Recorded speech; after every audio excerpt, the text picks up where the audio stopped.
على محمد وعلى سيدنا محمد رب اشرح لي ويسر لي أمري واحلل من لساني يفقهوا قولي أما بعد. الفاتحة. أعوذ بالله من الشيطان الرجيم. بسم الله الرحمن الرحيم. الحمد لله رب العالمين. إياك نعبد وإياك نستعين.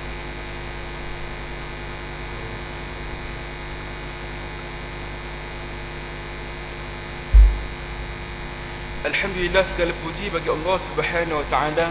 Dengan limpah kurnia rahmat dan kasih Allah, sekali lagi kita dipertemukan ya dalam majlis ilmu pada hari ini, hari Rabu malam Khamis bersamaan dengan malam 5 Zulkaidah 1436 Hijriah. Alhamdulillah diberi kesihatan yang baik lagi, diberi kekuatan, akal minda yang cergas, diberi iman yang kuat. Alhamdulillah kita masih lagi dalam landasan Islam. Mudah-mudahan itulah amalan kita dan itulah kesudahan kita sampailah tibanya waktu penghujung hayat kita, insya-Allah. Jadi tuan-tuan dan puan-puan yang Allah sekalian, setelah kurang lebih 2 bulan lebih ya, kita tak berjumpa, rehat untuk sama-sama kita beribadah bulan Ramadan, bulan Syawal. Sekarang kita dah masuk bulan Zulkaidah ya. Kalau ikut orang kita ni, raya 3 bulan, Syawal, Zulkaidah, mau bawa ke Zulhijjah. Saya pun dalam minggu ni ada lagi jemputan rumah terbuka, open house. Orang jemput makan, kita datang. Tak ada masalah lah, kata raya dah habis ke tak ke, dia dah jemput, nak dah mengundang kita, kita datang je ya. Itu salah satu hak kita sama Muslim. Bila mana menerima satu undangan, maka wajib kita untuk hadir. Sekiranya tak ada sebarang permasalahan, maka janganlah kita mencari alasan tak nak datang disebabkan raya dah habis, apa nak buat lagi. Itu alasan yang tak munasabah. Kalau orang dah undang tu datang.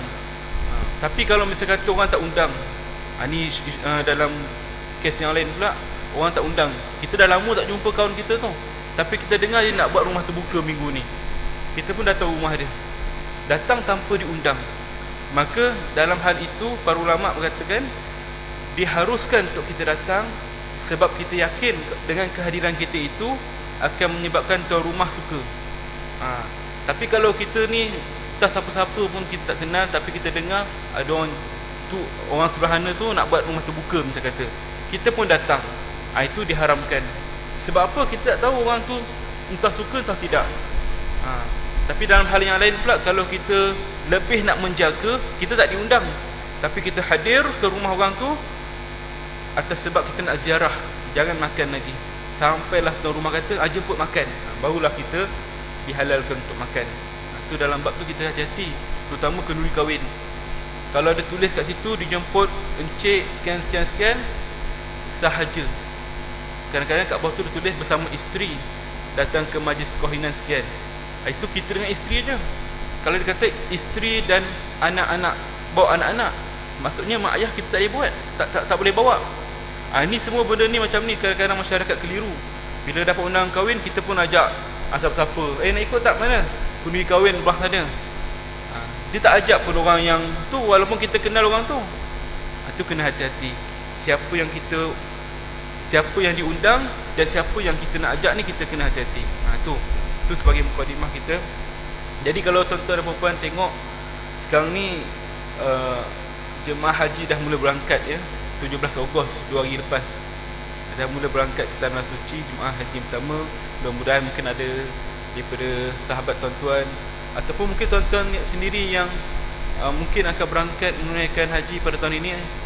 Saya mengucapkan selamat jalan, mudah-mudahan pulang dengan bawa haji yang mabrur, dan mudah-mudahan ikhlaskan niat ke sana dan kumpullah sebaik mungkin pahala ibadah ke sana, insya-Allah. Kita sambung dalam kisah cinta dalam Al-Quran, mengenal cinta meraih Allah, karya almarhum Tuan Guru Datuk Ni Abdul Aziz Nikmat. Kita dah bicarakan dalam kitab ini, dah sampai kita kepada muka surat yang ke-19 ya. Kasih Maryam alaihissalam kepada Nabi Isa alaihissalam. Baik tuan-tuan, sebelum ni kita dah bicarakan tentang kasih ibunda Nabi Musa alaihissalam kepada Nabi Musa itu sendiri. Ini kita nak ceritakan tentang cinta seorang ibu pada puteranya yang diceritakan dalam Al-Quran. bagaimana ibu Nabi Musa AS, seorang wanita yang biasa, tiba-tiba dengan rela hati mengikut perintah Allah SWT untuk melepaskan anaknya ke dalam satu tempat ataupun bekas untuk dihanyutkan ke dalam sungai Nil tanpa jagaan sesiapa pun. Dia berserah bertawakal kepada Allah SWT semata-mata. Cintanya tu nak melepaskan anaknya pergi. Ini pula kita buka tentang kisah kasih Maryam AS kepada Nabi Isa AS. Kita semua dah pernah mendengar cerita Nabi Isa AS, bagaimana dia dilahirkan, siapa ibunya, dan dia tidak mempunyai bapa. Semua dah tahu dah. Tapi kita nak cerita ni, nak menceritakan tentang bagaimana pengorbanan seorang ibu menanggung beban melahirkan seorang anak tanpa bapa. Bagaimana nak menghadapi tomahan masyarakat ketika itu, bagaimana dia nak menggalas tanggungjawab seorang ibu dan juga seorang ayah dalam masa yang sama. Maryam AS, sang gadis suci itu, menerima takdir dan ketentuan Tuhannya tanpa rasa keluh kesah. Dia dapat takdir, maka dia redha. Maryam sangat memahami bahawa segala ketentuan Allah atas dirinya adalah hal yang terbaik bagi dirinya. Yang sedemikian itu kerana Maryam sangat menyedari bahawa apa yang baik menurut dirinya belum tentu baik menurut Tuhannya. Dan Maryam AS sangat yakin Rabbnya maha mengetahui akan kebaikan dan keburukan nasib dirinya. Boleh jadi apa yang kita sangkakan baik itu buruk di sisi Tuhan. Boleh jadi apa yang kita sangkakan buruk tapi baik di sisi Tuhan. Allah mengetahui sedangkan kamu tidak mengetahui. Ya, itu adalah kata-kata Allah dalam Al-Quranul Karim. Baik.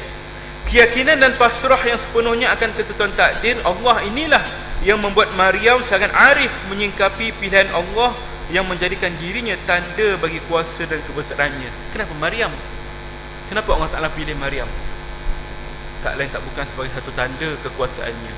Maryam seorang gadis suci yang mana telah dijanjikan, disumpah oleh ibu dan ayahnya ketika mana dia masih dalam perut. Ibu Maryam, ibu kepada Maryam ni telah bersumpah, ya Allah, wahai Tuhanku, sekiranya anak aku ni lahir, aku akan menjadikan dia seorang hamba yang hanya taat pada perintahmu, beribadah kepadamu semata-mata. Sebab ibu Maryam ni menyangka anak yang dikandung ni anak lelaki, tapi walhal dalam kandungannya adalah anak perempuan. Ada tak tahu, dulu mana ada scan. Sekarang ni umur 5 bulan, 6 bulan dah scan dah tengok dah jantina. Lelaki perempuan doktor? Lelaki. Dah prepare dah baju-baju lelaki. Sekali keluar perempuan, kuasa Allah. Tapi dalam zaman ini tak tahu siapa yang lahir. Dia tak bersumpah, sekiranya anak dalam perut aku ni lahir, aku akan jadikan dia seorang ahli ibadah. Maka itu sumpah ibu Maryam.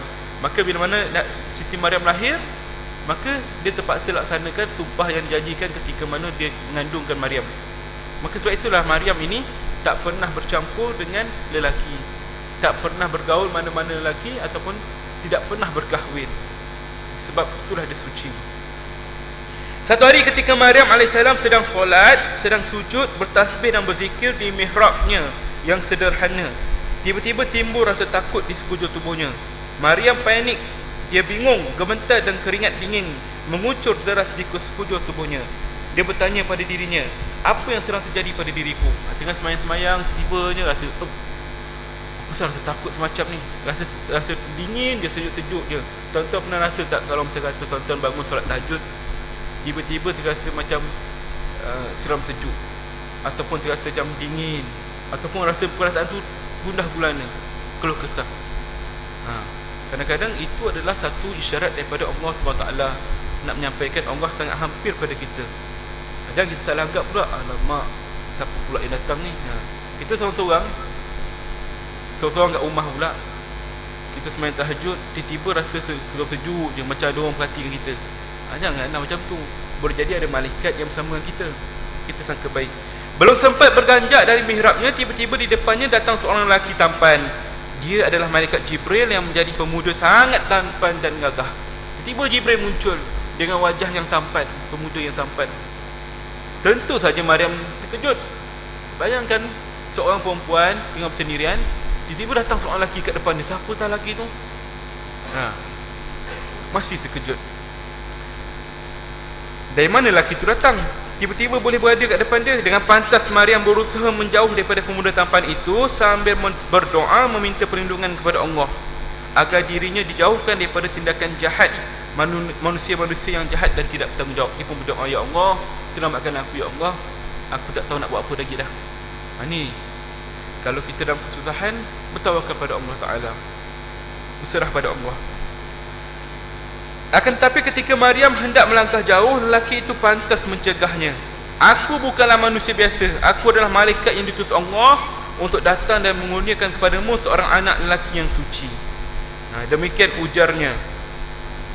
Dia kata, aku ni malaikat, jangan kau takut, aku nak bagi tahu kabar pada engkau bahawa engkau akan mendapat seorang anak lelaki yang suci. Dengan penuh sopan dan lemah lembut. Dengan perasaan yang terkejut, Maryam pun berkata, mana mungkin aku nak ada anak ketika aku tak ada suami dan tak sekali pun disentuh lelaki. Macam mana aku nak ada anak? Kahwin pun belum lagi, tak ada orang lelaki pun yang sentuh aku lagi. Ini kalau itu kita logik akal, lahirnya seorang anak itu bila mana berlakunya percampuran di antara lelaki dan perempuan. Zaman sekarang tak ada dah isu ni. Kalau misalnya kata seorang perempuan tu belum kahwin, tiba-tiba dia mengandung, tu kita kena hati-hati. Tengok siapa bapa dia. Jangan kita percaya kata dia tak tahu, tiba-tiba je ada anak. Jangan nak kata jin rogol lah apalah, tak payah nak buat cerita. Memang adalah jin dalam kalangan manusia yang buat tu. Jadi kita ni kena perhatikan anak kita, tuan-tuan dan puan. Zaman sekarang ni zaman yang rosak, zaman fitnah. Pernah satu hadis Nabi SAW pernah bersabda, akan tiba satu zaman fitnah, lubang-lubang fitnah ini akan turun melalui setiap bumbung rumah-rumah. Orang dulu tak faham, sahabat-sahabat dahulu, macam mana fitnah tu boleh datang daripada bumbung-bumbung rumah, turun daripada bumbung rumah. Rupa-rupanya zaman sekarang baru kita faham. Apa dia? Melalui internet. Kan semua orang sekarang ni buka je internet, macam-macam berita keluar. Sekejap orang ni berkata begini, sekejap orang ni berkata gini. Nak percaya masa tu pun tak tahu. Sekali kita ambil yang berpihak pada kita. Kalau orang politik, dia akan percaya orang belah ni. Kalau orang yang ikut dari segi fikrah agama yang lain-lain, dia akan berpegang pada ini. Fitnah berjadi, apa yang dia pegang tu sesat, salah. Itu semua fitnah-fitnah yang berlaku di akhir zaman. Ya, tuan-tuan, kita perlu hati. Baru ni saya pernah tengok satu video dekat luar negara. Orang putih yang buat ni, orang bukan Islam. Dia buat video nak test macam mana anak gadis umur 12, 13, 14 tahun boleh buat temu janji dengan seorang lelaki yang tak tahu pun siapa dia. Lelaki tu pun buat profil internet, profil Facebook yang tipu. Sekarang ni boleh menipu. Ambil gambar orang lain, letak kat situ, kata yang tu dia. Yang perempuan tu pun tengok, handsome macam ni. Maka dia pun berkenalan dalam 2-3 hari. Ini video ni dia buat saja nak tunjukkan bagaimana anak gadis sama sekarang mudah diperdaya. Melakonkan, kata, boleh tak saya nak jumpa dengan awak? Boleh. Bila? Waktu mak ayah saya pergi keluar bekerja, kata dia. Umur 12 tahun. Kemudian lelaki tadi berpakat dengan mak ayah dia, mak ayah perempuan tadi. Bagi tahu, nak percaya ke tidak, anak awak ni akan keluar dengan saya waktu awak keluar bekerja. Kata mak ayah lelaki perempuan tadi, takkan punya, saya percaya anak saya ni, dia takkan keluar. Macam tu layak dia lebih kurang. Kemudian nak jadikan cerita, lepas mak ayah dia keluar bekerja, mak ayah dia keluar menyorok dekat kawasan rumah tu. Lelaki tadi datang, telefon, saya ada kat rumah awak, keluar sekarang. Kemudian dia keluar, buka pintu, keluar, masuk dalam kereta. Terus lelaki tu pegang peluk dia. Maka tiba mak ayah dia datang. Terus sergah anak dia, terkejut. Macam mana anak aku 12 tahun ni boleh ikut seorang lelaki yang dia tak kenal, boleh masuk dalam kereta orang yang tak kenal. Ini zaman sekarang ni, umur 12 tahun. Dia buat uji kaji ni pada 3 orang perempuan, 12, 13, 14 tahun. Tiga-tiga semua terperangkap.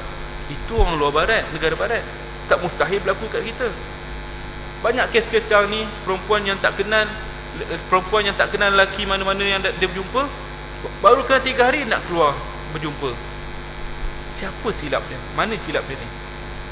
Mak ayah kita tengok pada diri kita sendiri. Kalau kita sendiri ni, kita tengok pada diri kita sendiri. Dengan siapa anak kita berkawan? Dengan siapa anak kita berhubung, kita kena pantau. Seorang ayah adalah merupakan cinta pertama bagi anak perempuan dia, ya? Waktu anak kita kecil, lagi masih anak perempuan, dia tak ada siapa hero dalam hati dia, hanya ayah dia saja. Kalau kawan-kawan dia bully dia, dia akan lari pada bapak dia. Kalau misal kata dia jatuh ataupun dia terasa kecewa ataupun sakit dan bagaimana, dia akan cari ayah dia. Kalau dia nak meluahkan apa-apa, kadang-kadang dia akan mencari ayah dia. Ayah dia mendengar. Tapi bila mana dia meningkat remaja, kadang-kadang ayah ni mengatakan, oh kau dah besar, terpulanglah pada kau nak buat sendiri. Maka dia ni tak ada tempat nak meluahkan, tak ada tempat nak mengadu, tak ada tempat nak bercakap dan sebagainya. Dia mencari lelaki luar. Itu punca dia. Ayah main peranan. Pastikan anak-anak perempuan kita menjadikan kita ni sebagai cinta hati dia yang pertama. Bermaksudnya sebagai hubungan ayah dan anak. Bila mana si perempuan ini tak ada tempat nak mengadu, sebab memang lumrah perempuan, dia nak bercakap, nak keluarkan segala benda apa dia nak cakap. Kita yang sebagai bapa ni mendengar dengan penuh bijaksana.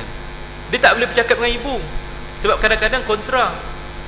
Sebab ibu ni fitrah dia ni kadang-kadang melawan. Maksudnya dari segi ibu dengan anak lah, dia menegah. Ayah ni lebih suka mendengar. Itu semua kita kena tahu bab tu. Jadi kita nak selamatkan anak gadis kita yang masih kecil ni, sampailah yang besar, dengar luahan dia.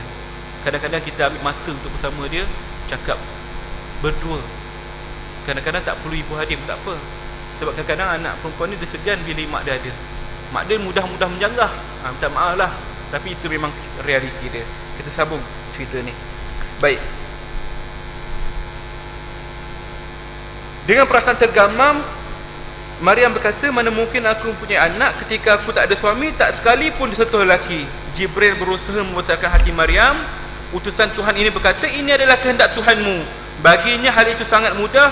Dia telah takdirkan itu untuk menjadikan tanda kebesaran dan kekuasaannya. Itu semua adalah rahmat bagi manusia dan hamba-hambanya.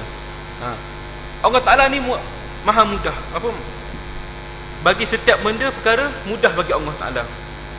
Kalau dia nak buat macam itu, dia kata kun, maka jadilah. Tak perlulah kita nak perselisihkan secara logik akal, benda ni tak mungkin berlaku, ya? Negara kita sekarang ni pun, saya tengok, baca beberapa laporan nak sok khabar baru ni, bulan September bakal dilanda fenomena El Nino. Tuan-tuan pernah dengar El Nino? El Nino ni yang berlanda ke Afrika sana tu, yang menyebabkan bencana kemarau yang sangat-sangat luar biasa. Panas yang mencecah 50 darjah Celsius.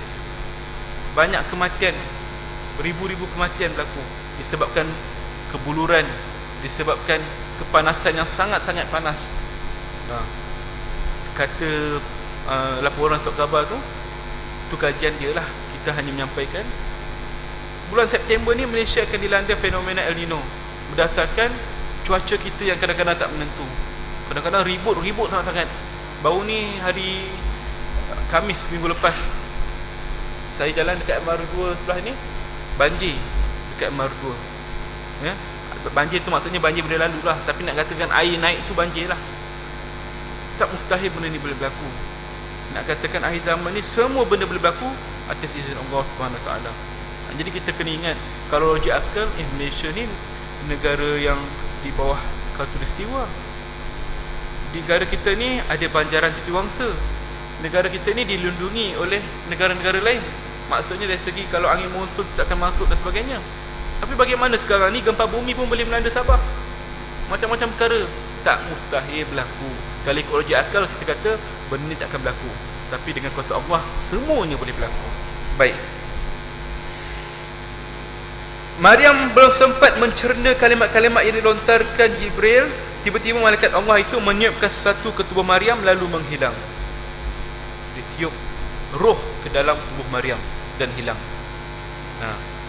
Allah SWT telah berfirman, A'udzubillahi minasyaitonirrajim, Isqalatil malaikatu ya Maryam innallaha ya basyiruki bikalimah minhus muhul masih Isa bin Maryam wajihan fid dunya wal akhirah wa minal muqarrabin. Ingatlah ketika para malaikat berkata, wahai Maryam, sesungguhnya Allah menyampaikan kabar gembira kepadamu tentang sebuah kalimah firman-Nya darinya, iaitu seorang putera, namanya Al-Masih Isa putera Maryam, seorang terkemuka di dunia dan akhirat, dan termasuk orang-orang yang didekatkan kepada Allah. Nama pun dah siap dah. Bukan saja ditiup roh Nabi Isa ke dalam perut Maryam, nama pun dah siap dah.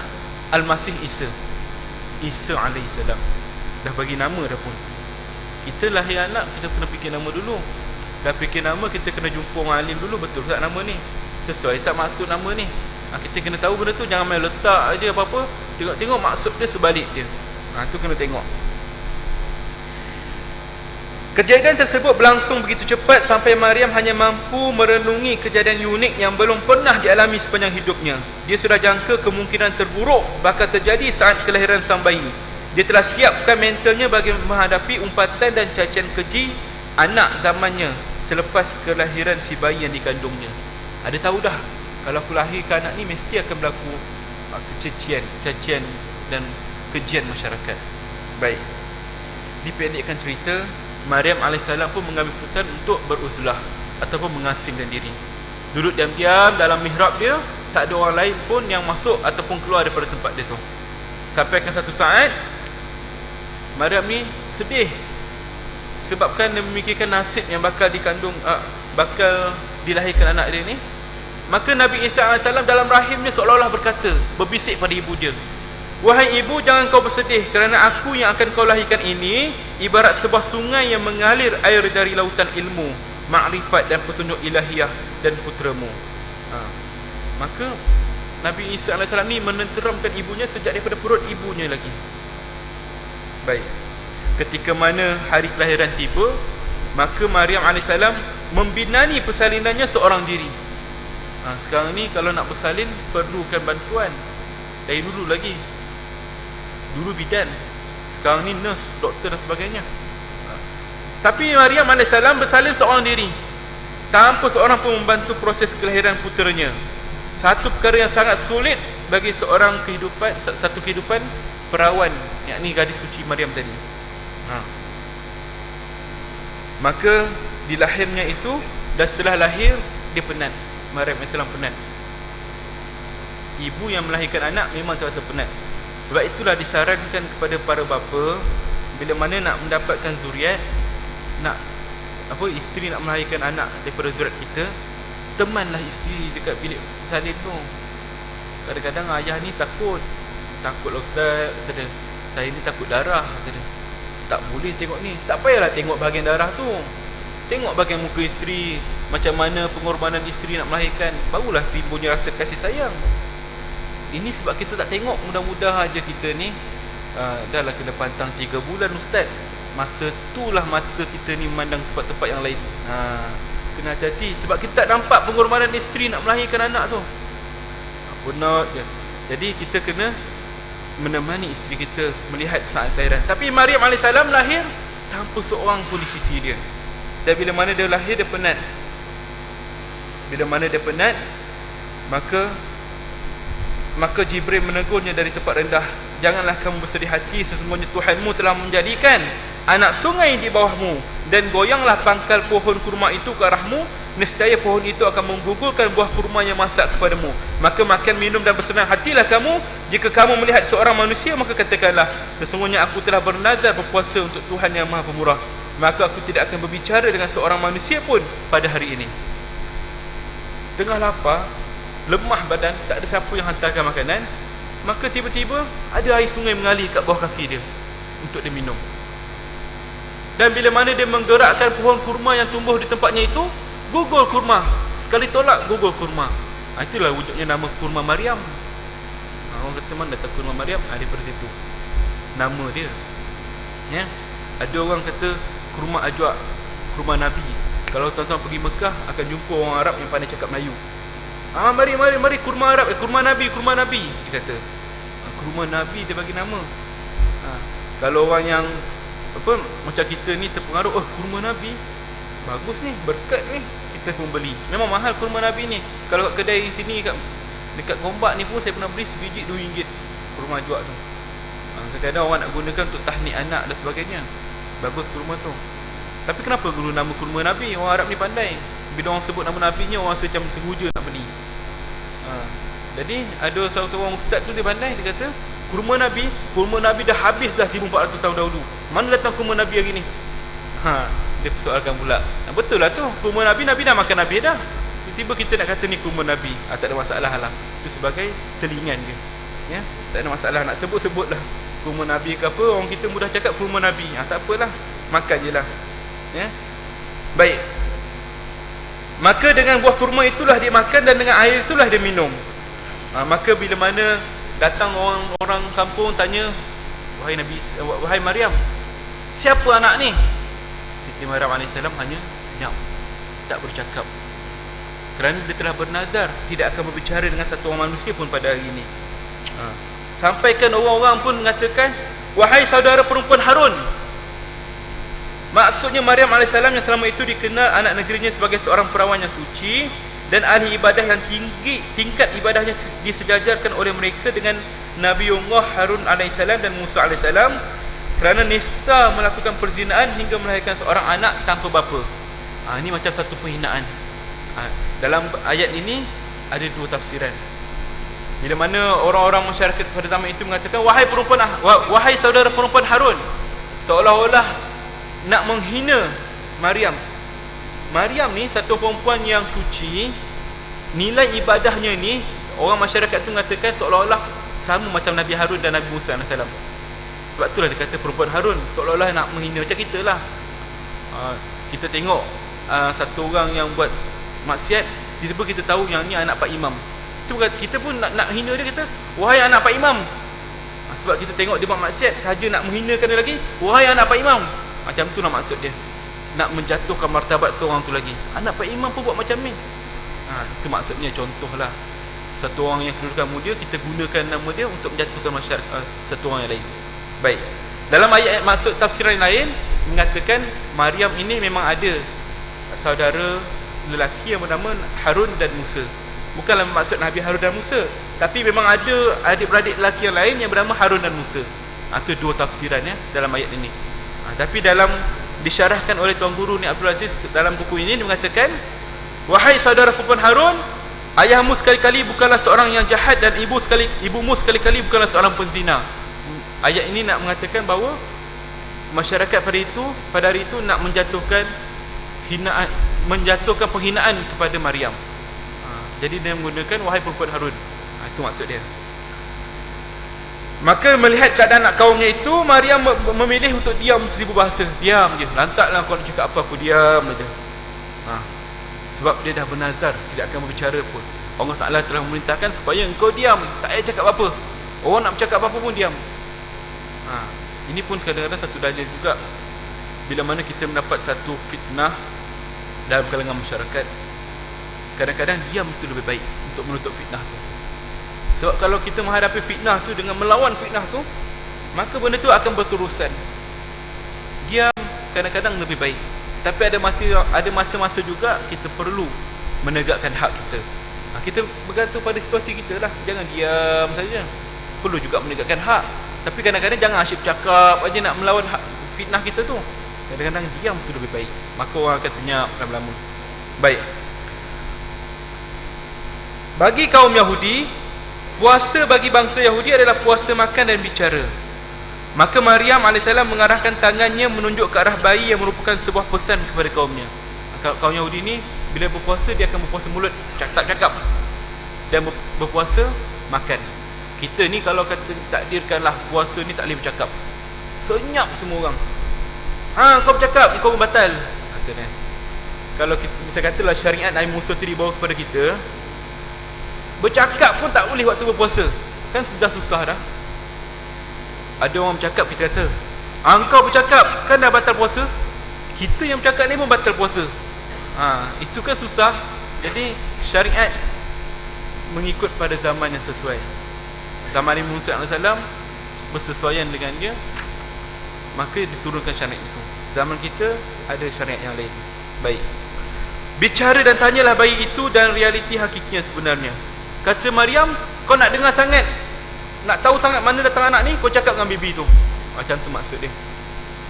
Kata kita tunggu untuk kita sambung selepas azan isyak, insya-Allah.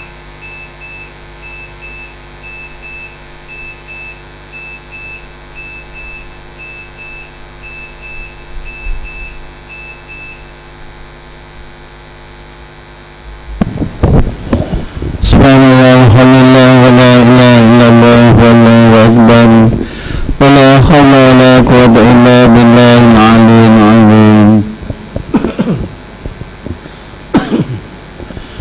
الله أكبر الله أكبر الله أكبر الله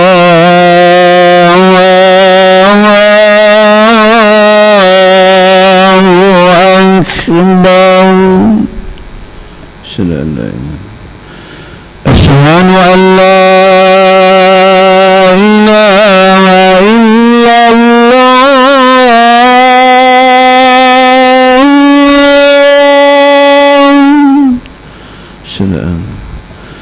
أشهد أن لا إله إلا الله.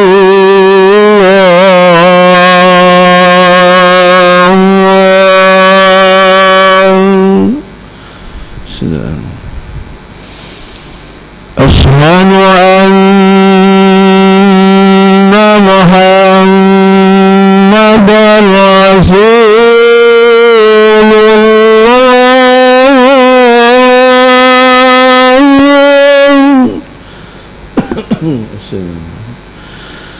أشهد أن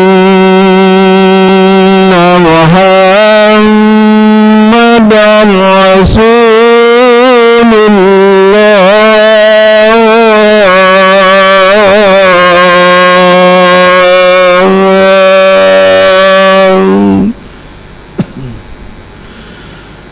حي على الصلاة.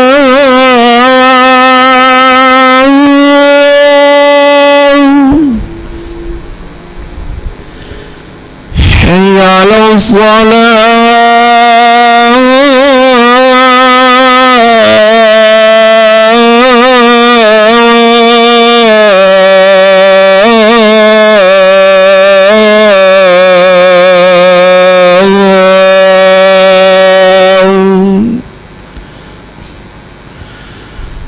حي على الفلاح.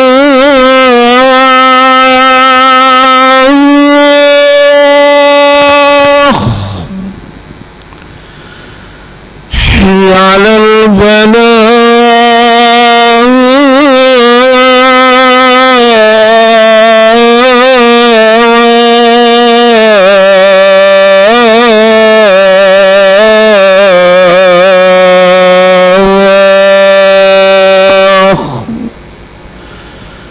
الله أكبر الله أكبر. لا إله إلا الله.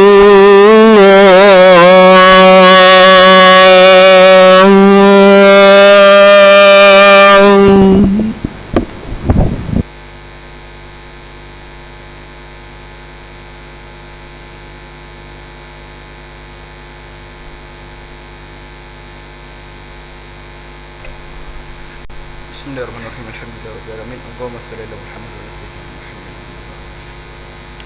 Tersambung kembali bicara kita tadi.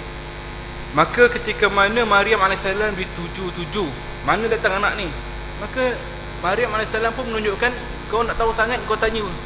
Tak bercakap pun, hanya tunjuk. Maksudnya nak tahu sangat kau tanya ibu ni. Maka ketika itulah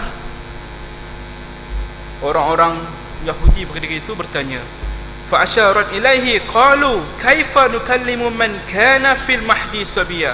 Maka Maryam menunjuk kepada anaknya, mereka berkata, bagaimana kami akan berbicara dengan anak kecil yang masih dalam ayunan? Macam mana kami nak bercakap dengan seorang baby yang masih dalam duduk boyan? Nak cakap abah, mama pun tak boleh, tapi nak suruh kita bercakap, mana datang kau ni? Macam seolah-olah inilah tak logik akal. Kita pun nak suruh anak kita bercakap pun payah, ya? Di tengah marah kaumnya, dia rasa macam Maryam ni main-mainkan dia. Orang tanya mana datang anak ni, dia suruh kita tanya pada anak dia pula. Itu macam main-main. Maka dalam keadaan kelam kabut itu, tiba-tiba terdengarlah suara sang bayi tadi. Qala inni abdullahi ataniyal kitaba wa ja'alani nabiyya. Berkata Nabi Isa, sesungguhnya aku ini, inni abdullah, aku ini adalah hamba Allah. Ini satu dalil yang mengatakan Nabi Isa adalah hamba Allah.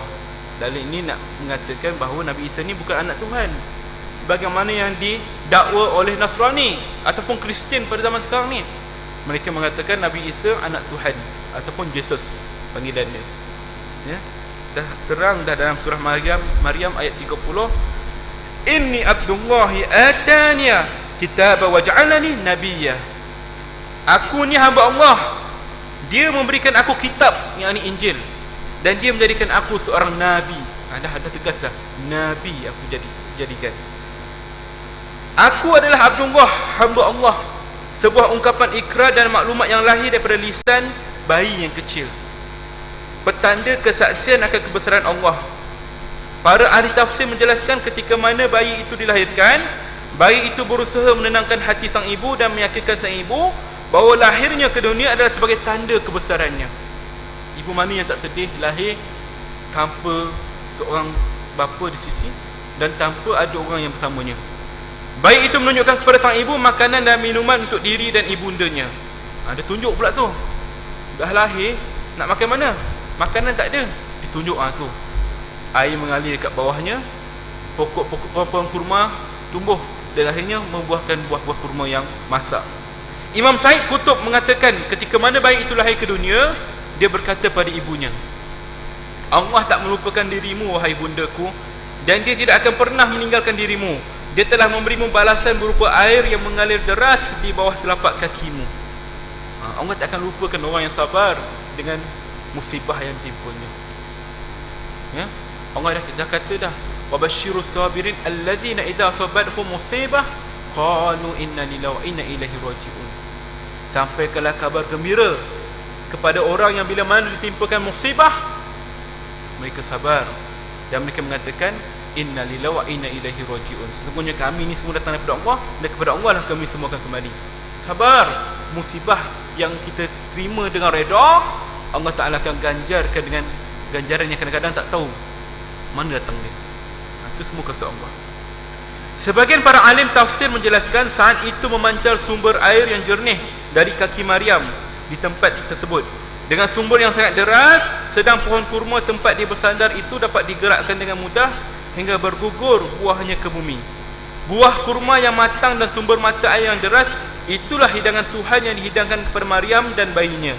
Dan kurma manis adalah hidangan yang paling tepat bagi para wanita yang sedang melahirkan. Ibu-ibu kalau nak melahirkan anak ataupun nak dapat cucu, suruhlah banyak makan kurma. Sebab kurma ini menguatkan badan ibu yang baru bersalin ataupun ibu yang mengandung. Para doktor moden menjelaskan sebuah kurma yang masak adalah sajian yang paling lazat bagi wanita-wanita yang sedang hamil. Hal itu dikuatkan dengan penelitian perubatan dalam dunia kedoktoran moden. Doktor pun dah katakan makan buah kurma ni bagus, menguatkan rahim si ibu dan memberi tenaga selepas bersalin. Makan buah kurma, bagi makan buah kurma. Lebih lanjut, Said Qutb menjelaskan, cubalah berfikir dengan logik sebenar. Apakah sebenarnya akan dihadapi wanita suci ini? Ya, susuk wanita yang selama itu dikenal oleh anak zamannya sebagai seorang abidah, penggiat ibadah, yang taat dan memiliki moralitas yang sangat tinggi, tiba-tiba datang ke tengah-tengah mereka dengan menggendong seorang bayi yang lahir dari rahim dirinya. Apakah reaksi anak zamannya? Kalau kita ikut logik lah, orang ni perempuan ni baik sangat. Kalau katakan zaman sekarang ni ustazah lah, tiba-tiba tak kahwin, tak tahu dengan cerita apa, tiba-tiba bawa anak dukung, pastilah reaksi orang masa zaman itu akan panik, kejut. Kau ni orang yang alim, orang yang kuat semayang, tiba-tiba dapat anak yang keluar daripada rahim kau, suami kau mana? Itu persoalan yang dilontarkan. Ya, kaumnya berkata, wahai Maryam, sesungguhnya kamu telah melakukan sesuatu yang amat mungkar. Wahai saudara perempuan Harun, itu satu ayat penghinaan bagi Maryam. Ayahmu sekali-kali bukanlah seorang yang jahat, dan ibumu sekali-kali bukanlah seorang yang penzina. Itu ayat yang dilemparkan oleh kaum-kaum Yahudi pada zaman itu. Maka kaumnya menyambut kelahiran itu dengan cacian dan meluluhkan perasaan Maryam AS. Baik, begitulah ceritanya. Maka runtuh bila mana anak tadi berbicara, runtuhlah keangkuhan Bani Israel sebaik mana mendengar ungkapan bayi yang dijadikan, yang maha bicara mampu berkata dalam usia bayi itu. Itulah Isa putera Maryam yang mengatakan perkataan yang benar, yang mereka tentang kebenarannya. Bila mana tengok Nabi Isa bercakap, baru dia percaya. Terkejut. Betul lah ini diutuskan oleh Allah Subhanahu Wa Taala. Ya, betul lah perempuan ibunya ni seorang yang suci. Lantas kata pengarang, di manakah wajah kasih Maryam alaihissalam kepada Isa? Sekarang ni kita nak bicara tentang cinta seorang ibu pada anak dia. Di mana? Baru kita nak cerita kesimpulan dia. Kasih cinta Maryam terlihat dalam bentuk ketulusan, kerelaan dirinya menerima takdir Allah Subhanahu Wa Taala yang menjadikan media memperlihatkan kuasa dan kehendaknya, supaya setiap manusia mahu berfikir bahawa kuasa dan kehendaknya dalam alam realiti ini benar-benar ada.